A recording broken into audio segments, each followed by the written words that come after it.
What's up, everybody? This is Coach Jonathan David Lee. Welcome to our team call. It is September 14, 2016, 9 p.m. Today, we're going to be talking about how to lead a local team, right? So before we get into that, I just want to come out with a couple events. Emerald Dash. It's a very new. So Taryn said she wanted to do it yesterday, one of our awesome coaches. And we're not going to give people time to sign up, right? I mean, we technically are giving people time, but there's no better time than the now. Monday. Let's just do it. Whoever wants to join this thing, wants to go to Emerald, they're going to sign up regardless, right? Whether I give them a week or a week and a half. So look, we're just starting this Monday. It's starting, well, all the rules you can find in Fitness Heroes. There's going to be a fee, an entrance fee, so definitely let your coaches know about that. That's something that I can help you guys with, right? Even though I'm not local, that's a tool that I can help you building your team. So definitely drive that into your teammates. And if they're not ready, then I just say you got to find new teammates, man. Like if you want to build this business, you can't wait for other people. You just got to build it yourself, right, for the time being. All right, and that's about the health bet number 2. Advertising will start around mid next week, right? Because we want to. And I've looked at the stats in our current health bet. We had like 66 people join, and for the past week and a half so far, 48 people or 50 people have consistently been logging in their workouts or shakes. So I thought that was good retention rate. So we're gonna try it again. More details to come later. But I want to talk to you guys now about how to build out your local team. So participate with me here, right? Because this is recorded. All the team is gonna see this. And I'm going to point them to this webinar whenever they're asking me, hey, Jonathan, how do you build your local team?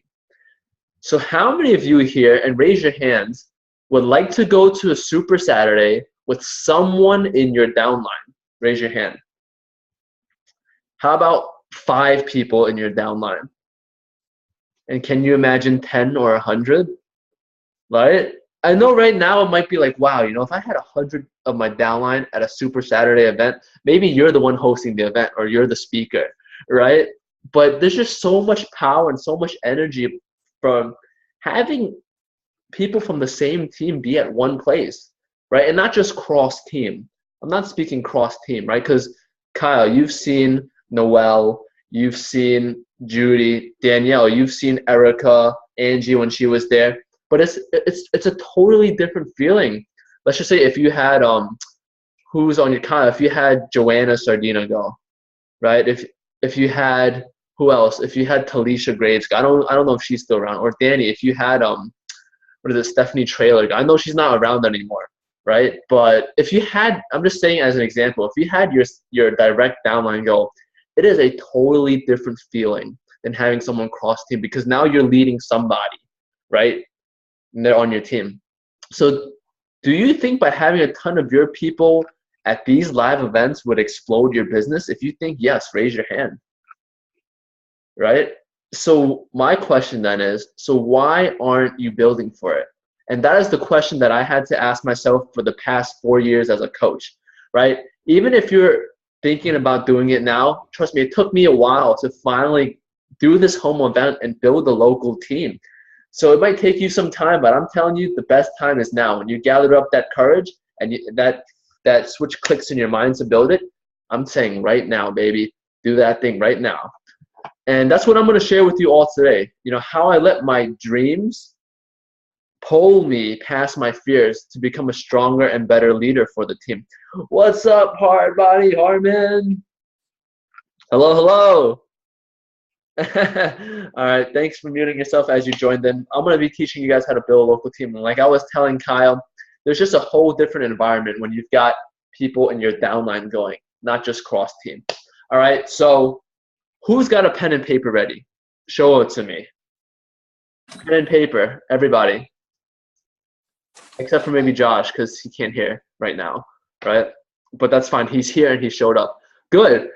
Because whenever someone is making more money than you in a certain area, or if somebody is a higher rank than you in an area, or somebody is sharing with you something and you want a piece of what that guy or girl is having, like what they're saying, you want to learn from them, take out a pen and paper because you can probably only retain maybe 5% of what I say today.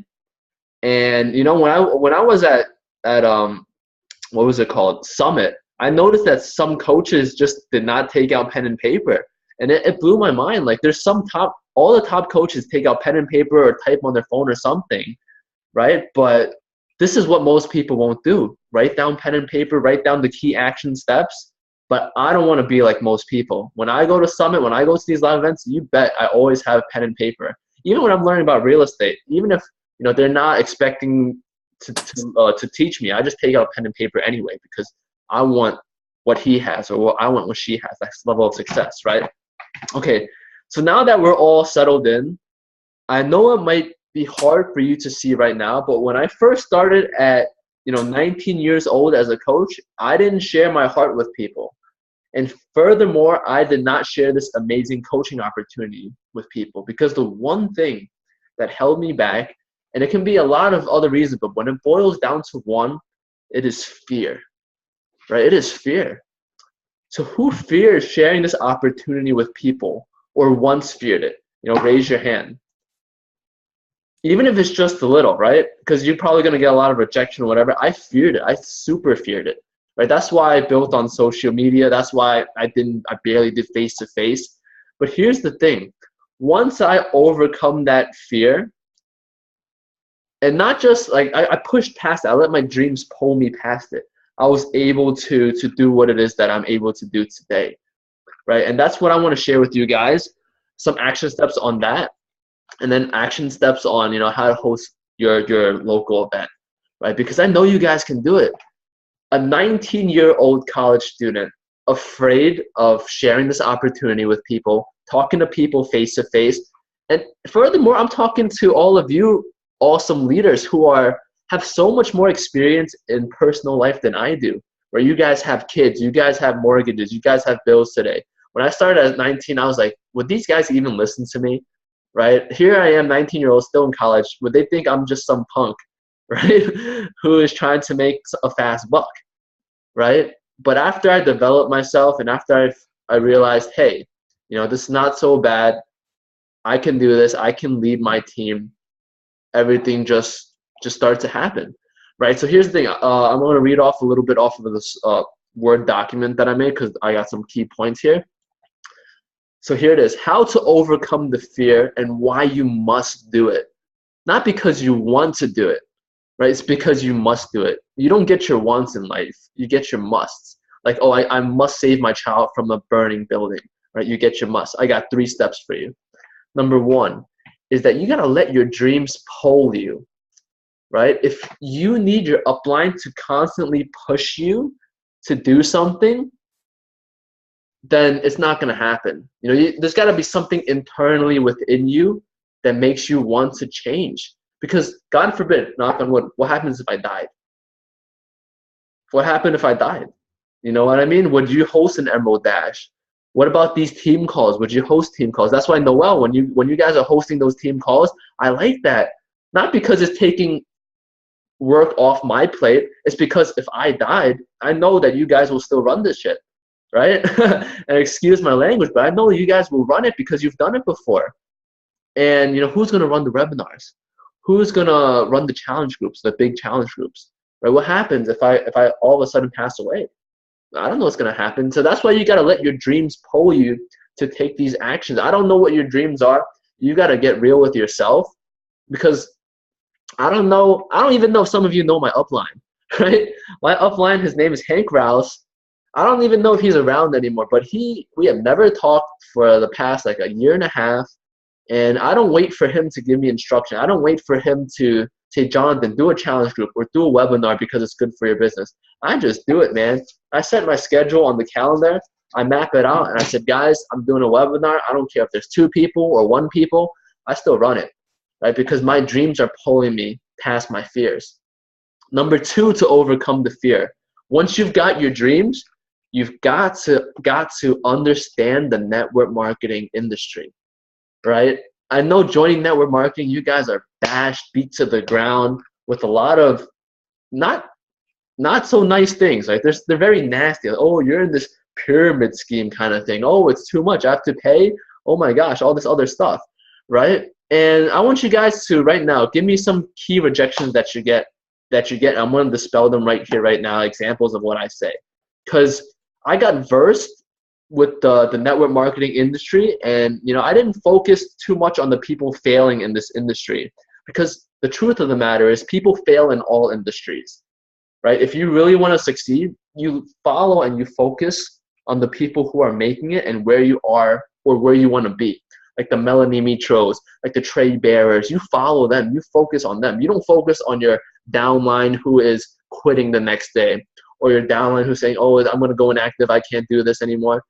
You bless them, you appreciate them for trying, but I'm focusing on the top people, right? I'm putting my focus, how can I get there? I'm sure Melanie Mitro, the top coach, has tons of coaches who quit on her, but she doesn't focus on that, right? There's something different in her mentality, from a top coach's mentality, from a regular coach's mentality, right? And I want to copy that, right? So yes, get versed in the network marketing industry. So, all right, unmute yourselves. We're going to do this for like 2 minutes, 3 minutes. Give me some of the top rejections that you guys normally get, say, when you introduce the coaching opportunity. And I'll give you an example of what it is that I say. Go ahead, or even type it in the chat box. I think one I always get is, and I even got it this past weekend, I think I got, isn't that compared to Amway, the pyramid scheme? Okay, good question. And here's the thing. So here's the thing about Amway is not a pyramid scheme, right? Even though it's a different network marketing company than us, it's just like, why do people, well, first I asked, why do people think it's a pyramid, why do you think it's a pyramid scheme? Right? Right, yeah. Because they say, oh, don't you, when you draw out the structure, it doesn't look like a triangle. I'm just like, how does that have to deal with anything? Because if you draw out any organizational structure, like Kyle, you work for, what is that company that does payroll? ADP. ADP. If you draw out their structure, don't they also look like a triangle? Mm-hmm. Right? Any company that we draw, even a nonprofit, is a triangular shape. So I automatically dispel it like that. I guess the two things that are different between a legit network marketing company and a pyramid scheme is that you guys got to know these two things, because these are the key two things. Number one is that there's actual product or service being distributed, right? And because that's how we make money. We don't make money by just signing you up, right? Let's just, like, again, if you're signed up and you go inactive, we're not getting money off of you. Your $17 per month business service fee goes straight to Beachbody. I don't see any of that, right? So only when you are selling or sharing, that's when people above make profit. Does that make sense? Yeah. So a legit pyramid scheme, Bernie Madoff, right? Remember Bernie Madoff back in 2008 or 2007? He was borrowing people's money saying, hey, I can give you a return. That was a Ponzi pyramid scheme, because he was collecting money, but he had no product. He actually had no product or service, right? So that is a pyramid scheme. Amway is legit. Herbalife is legit. Beachbody is legit. Tupperware, all of those guys are legit. LuLaRoe, right? They have a product or service. Number two is that in network marketing, you can make more than your upline. There's an opportunity and a chance for you to make more than your upline. Right, and I guess in a pyramid scheme, if you're only based on signing people up, then there's no way you're gonna make more than your upline. Shannon Galladay makes more than Hank. Shannon Galladay makes more than Hank, and I'm telling you that right now. And there was a time that I made more than Hank. Right, there were a couple of weeks that I made more than Hank, so I know it's possible. Right, guys, those are the two things. So, I mean, Isn't a pyramid scheme too? Isn't it illegal? I mean, yeah. Pyramid schemes are illegal. Right, yeah. We are audited by Ernst & Young. It's the company that I quit. The corporate company. Beachbody is audited by Ernst & Young, and so is Avon, the facial creams and lotions. They're audited by these top accounting firms. Yeah. And so if we're pushing past still, and we've been operating for all these years, we're fine. You know what I mean? We're fine. But yeah, that knowledge only comes when you verse yourself in the network marketing industry. Right, guys? I want to take one more rejection. Let me, from anybody, one of your most common rejections in the past week or so. Money, money, money. It's always money for me. Yeah. All right, so here, I love that one, and I was hoping somebody would do that, right? When we talk to people, what do you think the main objection is? Right? When we either call them or we chat about them with the coaching opportunity, what do you think our main objective is? Like the end result? To want them to invest and better their health. See, that's what I thought as well. Right? And that's why if we think the end goal is to sign them up and sponsor them, that is actually the reason why it causes so many coaches not to ask them, right? So when I switched my thinking, when I ask people, hey, do you want to join a meeting, like a home meeting or a three-way call or a webinar, I am not trying to get them to sign up. I'm actually trying to collect the decision for them to show up to these things. So I'm a decision collector. I want them to say yes to me, or I want them to say no to me. That's it, right? Because if they say no, it's better than a I think so, maybe, right? If they give me that, then I say, hey, I guess you're not coming to this webinar. I got other people to talk to. Bless you. Keep me posted on your success, right? It sounds mean, but at the end of the day, when you're saying keep me posted on your success and you say it genuinely, then you build your rapport, you have the confidence, and it shows that you don't need these guys to be successful, right? Because if money is the challenge and you show them this opportunity, they see it. If they don't like grab it right away, maybe it's not for them, right? We don't want to run around and chase them, right? So we are the decision collectors. When I invite people to my home op meeting, I invited like 50. If they gave me a maybe, I said, you know what, I got 10 people confirmed, or I'm about to talk to another 10. If you can't come to this one, then maybe you're gonna come to the next one, because right now I'm talking to a bunch of people, right? Because I don't want to make it seem like I need them. And honestly, I really, if they're gonna give me a wishy-washy answer, I might not even need them, right? Does that make sense? Yeah. It's gonna come with time, but you know, I listened to these two big shots in network marketing, and you guys can write these names down. They're not in Beachbody. Eric Worre, GoPro guy, and this guy named Holton Bugs. Has anyone heard of Holton Bugs before? Before I like posted him up. Anyone heard of Holton Bugs? Because this guy, he is not in Beachbody, but he is in another MLM called Organo Gold, and they sell coffee. But this guy makes $1 million a month. He's the second highest earning multi-level marketing distributor out there. Yeah, let me spell it out. Holton Bugs. And this guy is nuts when he comes to like, I get a lot of my advice from him because, yeah, Melanie Mitro is great. But Beachbody has never really taught us how to host home meetings and leverage that. But I got that from Holton Bugs. That's why guys like Greg Plaskett are so successful. Bob Lucido, Tony Furtado, because that's how they built their business. Right? I'm just like, that's a missing piece in the puzzle that I've never tried before. I just play Holton Bugs on YouTube. He does give like very Organo Gold specific industry tips, but he's been asked to speak from Eric Worre, so he gives general tips as well for everybody in the network marketing industry. I'm telling you, play this guy's stuff. This guy is a genius. This guy is a genius, and I learned from him, and my home meetings I think we're going to triple our attendance rate on this next one because of what I've learned from Holton Bugs, right? And I'm on fire on a whole nother level, I feel, right? Number 3 of how to push past your fears. And thank you, Noel, thank you, Danielle, for those objections, right? You don't have to say it exactly as I say it. It's just, you will find your voice. You'll find your voice in being a decision collector. That's what you're doing when you're asking the question, right? A yes or a no. Number 3 to push past your fears. Set a goal date. And I know I say this a lot. Set the goal date to host some kind of a meeting, a webinar, a blitz, or something like that. And then put a consequence to it if you don't do it, or else it will never happen.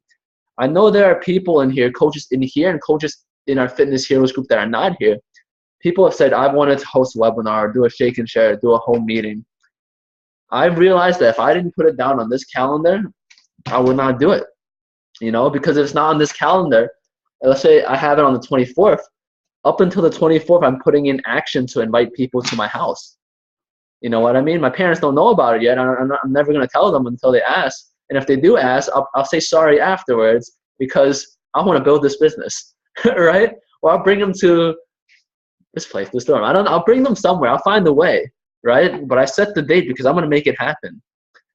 People think that I'm successful in this business because, and that's why my webinars work, right? People say, "Oh, Jonathan, you're successful, or you're a 3-star diamond, or you're a diamond coach. You've had this level of income, and that's why people come to your webinars."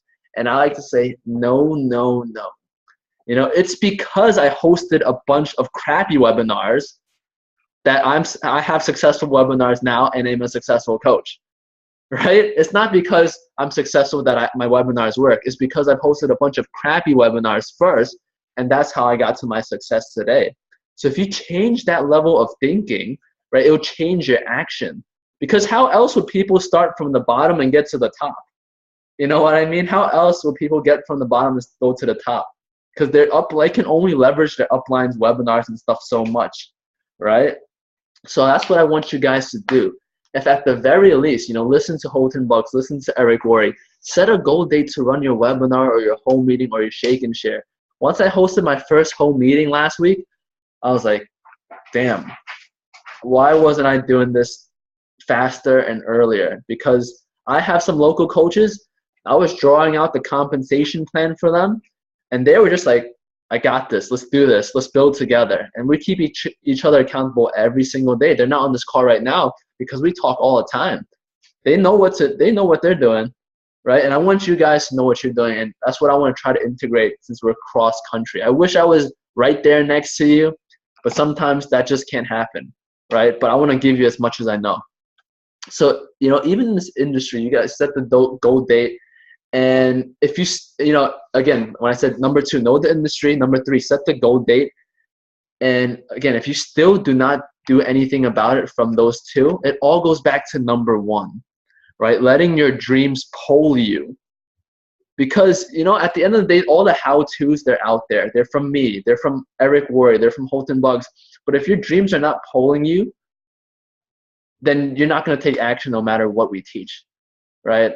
On the reverse side, if your dreams are big enough, if you're desperate enough, or you're inspired enough, it doesn't matter what we'll tell you because you're going to do it anyway, right? So I love that mentality. Does that make sense so far? I know I'm trying to wield in like a thinking mindset kind of here because look, these past few weeks have been rough for me as well. I know it's been rough for you. The volume has been a little whack, but I'm pushing past it. I'm hosting more home meetings. I'm hosting more webinars. I don't care who jumped onto this call tonight, if it was 2 people or 5 or an entire team, because I was going to give my energy no matter what without energized. I didn't take energized today before this meeting.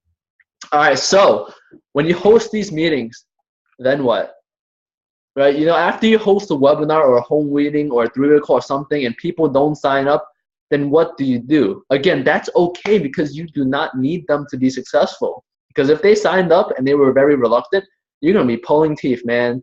And those are not baby teeth. These are adult grown-up teeth that are hard to pull out, right? That's what you're going to be doing if you sign up a reluctant coach.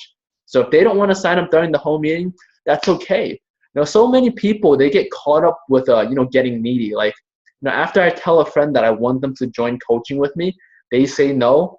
I make it seem like I'm all desperate and stuff like, oh, if you don't sign up with me, I won't succeed. That's how I used to do it, right? When I start, I used to like, oh, are you sure? Are you sure you don't want to sign up? Kind of stuff like that. But, again, don't be needy. Just have the confidence. Thank them, appreciate for their time because there's other people to help out there. All right? Again, we're decision collectors. We're decision collectors. Get a yes, get a no. And so there's that. And yeah, benefits of doing home meetings, people feel like they're part of a team.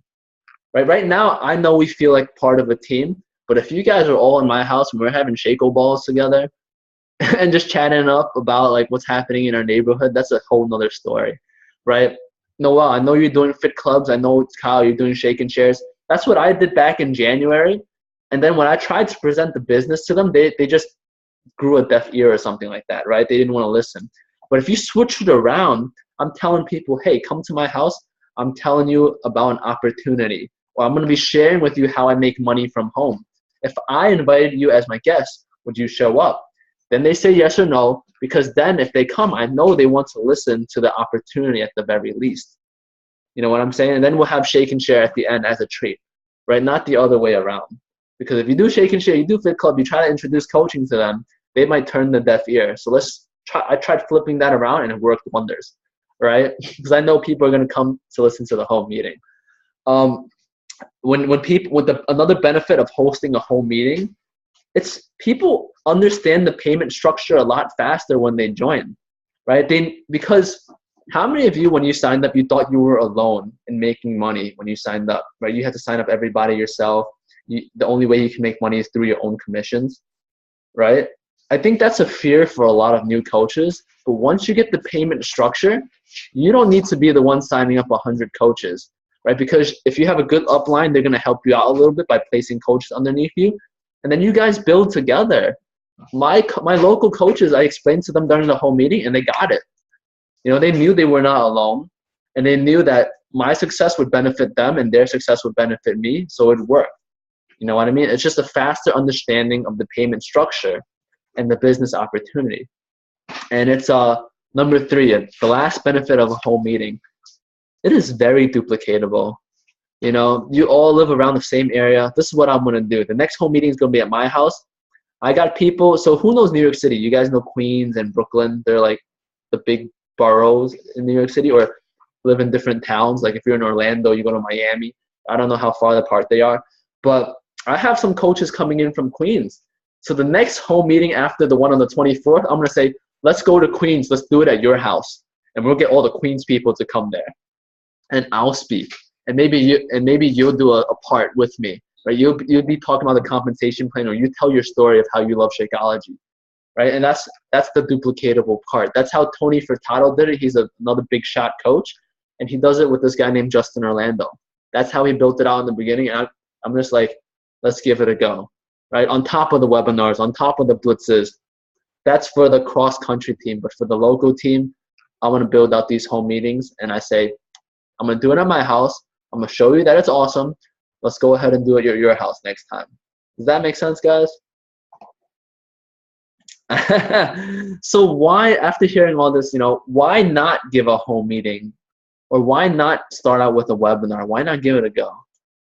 Right? I'm going to leave it here and then end it with an open-ended discussion with questions and stuff like that. Unmute everybody. You know what I mean? Thank you, guys. It's going to be a recording. So I'm going to go